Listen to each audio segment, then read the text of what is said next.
Welcome back. So if this is the first time that you're checking out my channel, go ahead and hit subscribe. I promise it'll be worth it. And go ahead over to Instagram and follow me at what_can_brown. I post every day with jazz reviews, new music, always jazz though. And like I said, I'm posting pretty much every day. Whereas on here, on YouTube, I've been posting less and less. That's not by intention. I just haven't really had as much time, so I apologize. Hoping to increase the output here in the near future. So, wanted to address a somewhat controversial topic today, and that is Vinyl Me Please. So, if you're not familiar with Vinyl Me Please, it is a LP subscription outfit. They've been around for I think 10 years now. How it works is they basically ask you to sign up in 3-month installments, I think. I don't think you can do monthly. I think you have to do like either 3 months at a time or 12 months at a time, something like that. It's $128 for those 3 months, and each month they send you the record of the month. So for those of us who have been around at least since the 90s, you may, when you think of record of the month, you may sort of immediately go to that CD subscription model, which was, you know, BMG and Columbia House, and actually before it was CDs, I think they were doing LPs with kind of the same thing. And that probably didn't leave a good taste in a lot of people's mouths in terms of that experience, right? Because they usually sucker you in with, you know, what was it, buy one CD, get like 20 free or 12 free or something, and that's how they got you into the subscription. And then after that, they started, you know, charging you full price, or what seemed like full price plus, for individual titles, and they would send them to you without you even like opting in, essentially, right? So that's probably what a lot of people remember about some of these subscription clubs. I know I was a member of BMG and Columbia House in the 90s, and that's what I remember.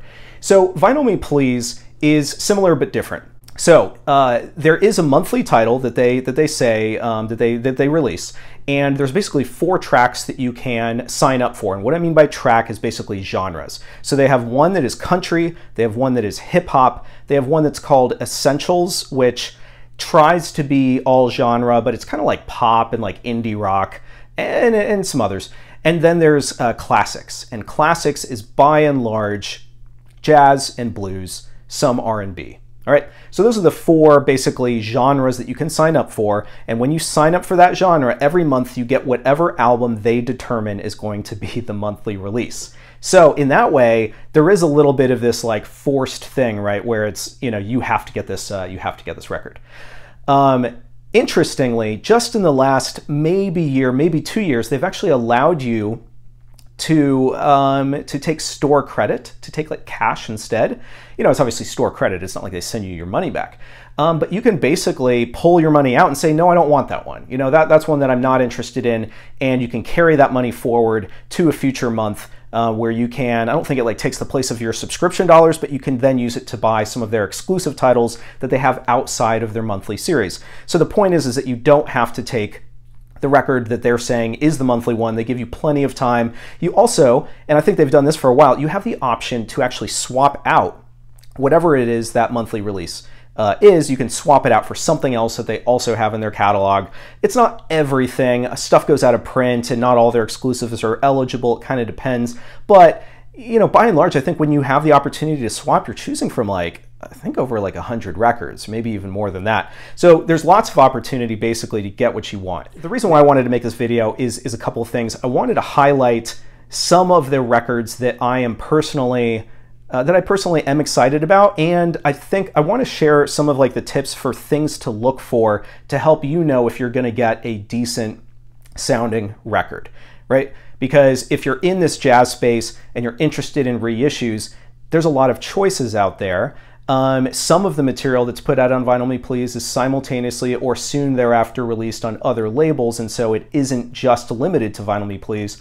So anyway, there's kind of a lot of like noise and trying to figure out, you know, what are the titles you should get, what shouldn't you get. So I'm going to run down some of the titles that I'm particularly excited about, and then cover some of those tips that that will help you determine how to find the good ones, and maybe by the end of this you'll be you know, a little bit more able to determine if joining this subscription club is right for you. All right, so let's first run through some of the titles. Now, one word to sort of preface this is that a lot of these were actually recently released. And the reason why is I personally think that Vinyl Me Please has taken a little bit of a turn just in the last year or two. And that's kind of what brought me back, because as I mentioned, I've kind of been off and on a member, but lately I've definitely been a consistent member. So what I mean by that is that in the past, it seemed to me that their choice of titles was a little bit lackluster. Now, don't get me wrong, there were some great titles. And in fact, every now and then they would get like a Blue Note release, and it was like surprising that they would have access to it, right? And they would put it out. But the quality, the sonic quality of some of their records in the past, it just, you know what, it wasn't that it was bad, it just wasn't consistent from title to title. And I still think to some extent it's not consistent, but more often than not, it is great quality, and I think that their choice of content has increased in terms of quality significantly. And you'd be surprised at the types of titles that they have. And so I think that if you're not familiar at all with Vinyl Me Please, you may be surprised at some of these titles that I'm going to show you that were actually a part of the subscription model and were actually one of their monthly, releases. So the first one, and I'll do this somewhat rapid fire. I mean, I'm not going to really talk about the music that much, but we have John Coltrane's Sonship. So this is an odd one, right? Because it's like a later period of John Coltrane's, and not universally loved music, I would say. I mean, if you're a Coltrane fan, like obviously, you have to, I don't want to say you have to get this. You can do whatever you want. But if there's a lot of people who are Coltrane completists, right? And a lot of people want to explore his entire discography. And I don't know what other options you have for a solid release of Sonship.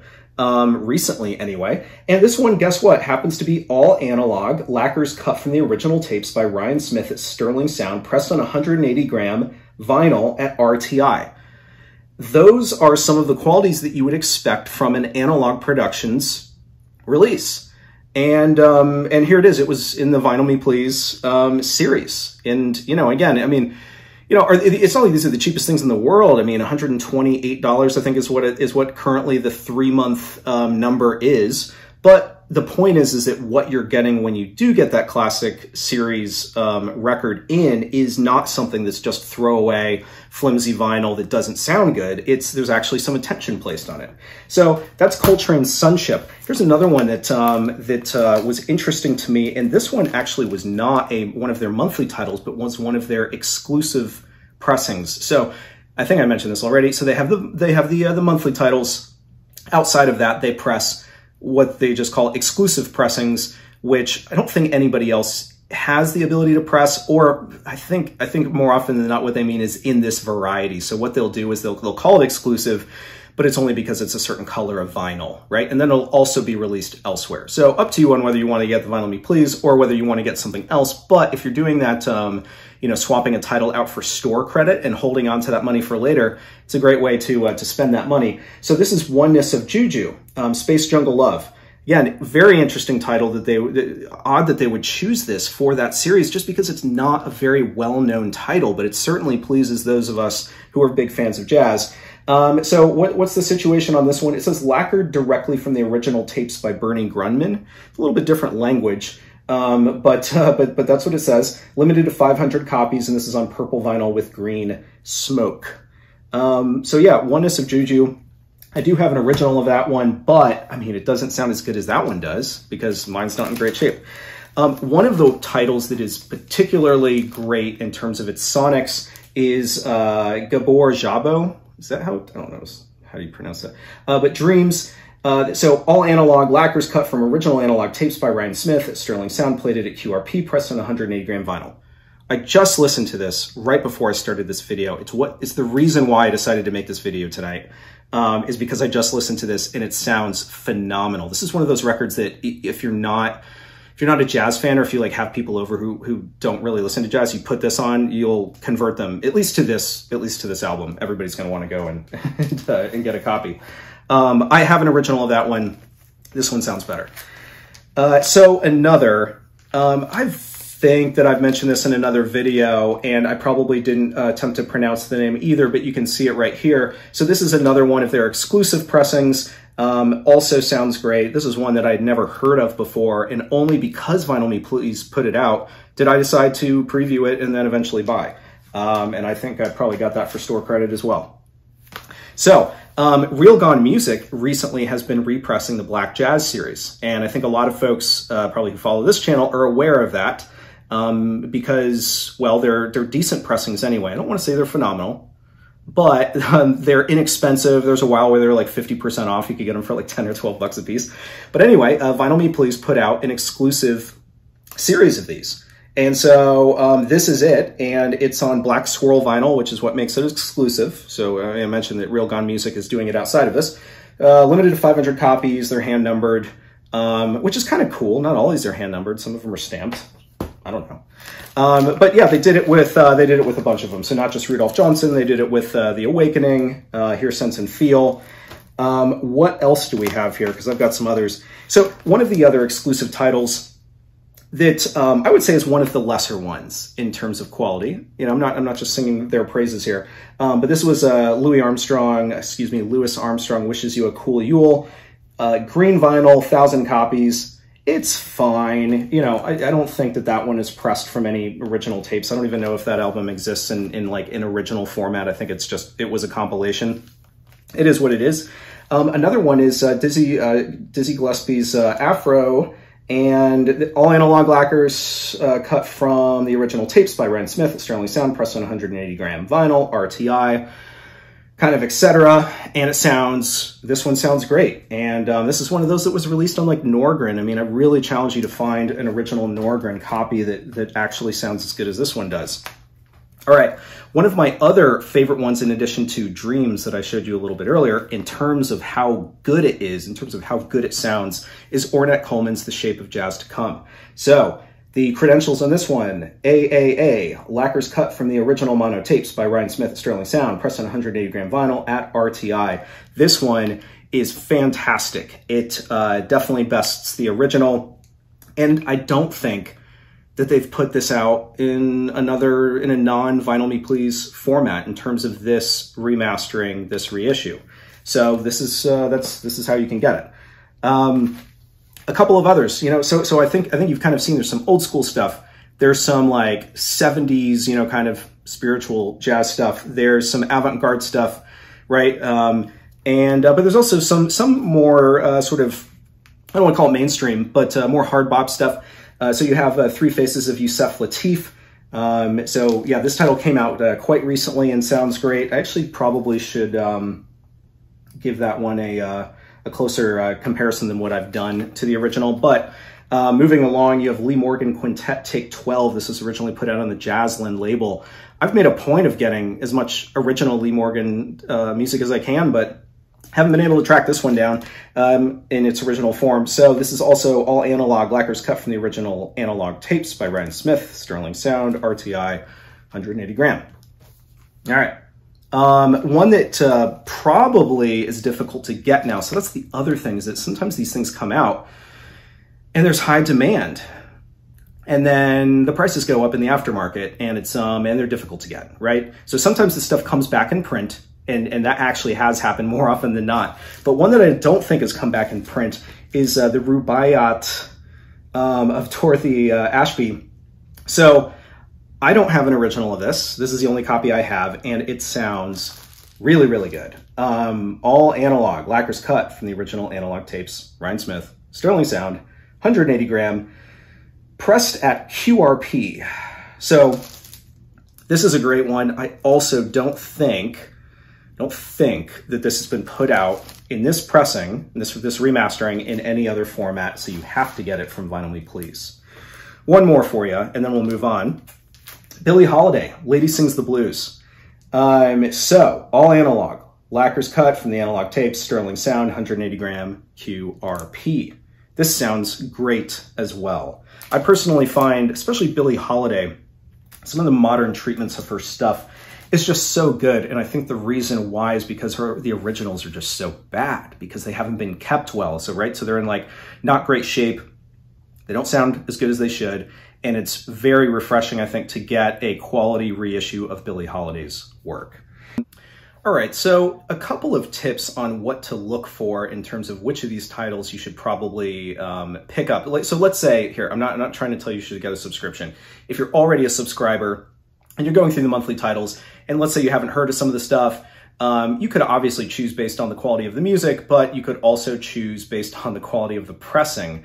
And I'm not necessarily advocating for one or the other. The problem is what I established up front is that not all of them sound great. And so if you're thinking about how can I find some of this music that's going to do the music sort of justice and sound the best that it can, then I think it's helpful to kind of understand what to look for, and also what not to look for, what not to consider.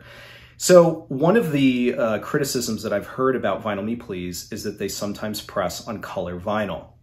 Now, the monthly pressings, the monthly releases that they put out for, say, the Classics series, the ones that you just automatically get if you don't opt out, by and large, those are not color vinyl. So I know some people just hate color vinyl because they don't like it. They think it's silly, they think it's too modern or kitschy or whatever. Then there's people who think that color vinyl doesn't sound as good. Now, I will, I don't want to say I'm disagreeing across the board. I think that there's a lot of cheaply made color vinyl pressings out there that either have clouded people's judgment or people are remembering what color vinyl used to be back in, say, the 50s. And here's the thing, I actually don't know that color vinyl necessarily sounded bad. The problem was is that you couldn't gauge the condition by looking at the surface of the vinyl, because like the color vinyl was like, you could almost see through it and all the reflections and stuff. It was really difficult to assess whether there was actually any issues with the pressing until you put it on and it wouldn't sound great. So let's put all that aside for just a moment. Color vinyl does not inherently sound any different, okay? So, in fact, black vinyl needs an additive added to it as well to make it black.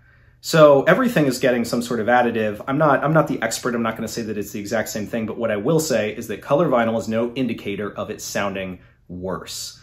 It's probably not going to make it sound better, but it's not going to make it sound worse. And I don't think that in any situation with the Vinyl Me Please, the few Vinyl Me Please pressings that I do have that are in color vinyl, I don't think that they sound worse because they're on color vinyl. So that's something that I don't think you should consider. Now, if you don't like color vinyl, you're not going to like it, and then you're not going to want some of the titles. But don't pretend that that's because it sounds worse, because that's not the case. It would just be a personal preference of yours. So that's one thing. Another reason why you should not sort of cast aside some of these is because of the quality of the title. Now that sounds counterintuitive, but I know, because I've heard, people say, oh, The Shape of Jazz to Come on Vinyl Me Please. I don't want to get that because I'm sure it doesn't sound good. Why would they make such an iconic album exclusive to Vinyl Me Please? There's no way that it sounds good. So I've heard some people make that argument, and I also think that that is completely false. You would be shocked at the titles that Vinyl Me Please gets that are either they get their exclusive pressing just because it's on color vinyl, or they're the only outfit that is actually releasing it using that mastering. And who knows when the next time is that it will be released. So I think those are the two big things that you shouldn't make decisions based on, is the quality of the album. Obviously, if it's not music that you like, then obviously that's a perfectly legitimate reason. But don't cast it aside simply because it's good and you expect that because it's on Vinyl Me Please that it's not going to be good. It doesn't make any sense.